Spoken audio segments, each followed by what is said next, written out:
बिस्मिल्लाहिर्रहमानिर्रहीम। अस्सलाम वालेकुम। ये भी शायरी के लिए इसका समझना बहुत ज़रूरी है, काफ़िया और रदीफ़।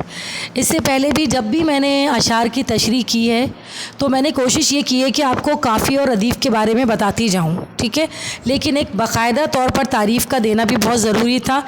मैंने पहले भी दी थी, लेकिन आप लोगों का कहना है कि आपने एकदम इतनी सारी तारीफ़ें दी तो समझ में नहीं आ रही हैं, इसलिए मैंने दोबारा इसको कवर बनाई है काफ़ी और रदीफ़ अलहदा करके, ठीक है। सबसे पहले हम कर रहे हैं रदीफ़ की।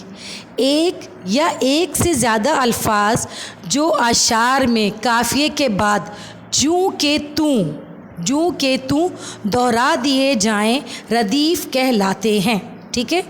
एक या एक से ज़्यादा अल्फाज जो अशार में काफ़िए के बाद जूँ के तू दोहरा दिए जाएं वो क्या कहलाते हैं? रदीफ़ कहलाते हैं। जैसे एक शेर के ज़रिए मैं आपको समझाती हूँ। हम के ठहरे अजनबी इतनी मुलाकातों के बाद, फिर बनेंगे आशना कितनी मदा रातों के बाद।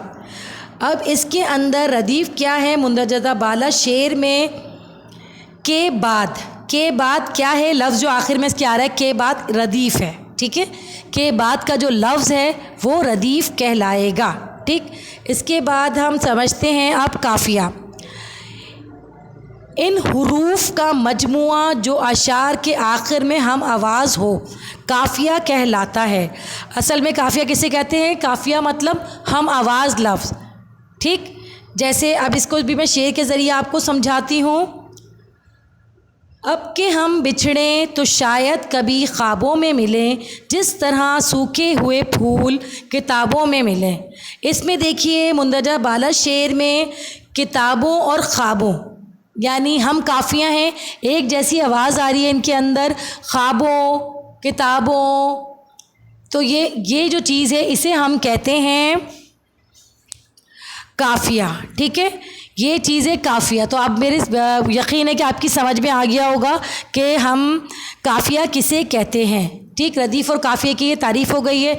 इसे ज़्यादा से ज़्यादा शेयर कीजिए, लाइक कीजिए, सब्सक्राइब कीजिए और उन तक पहुँचाएँ जो अभी तक बैठे हुए हैं और सोच रहे हैं कि उन्हें पढ़ना चाहिए।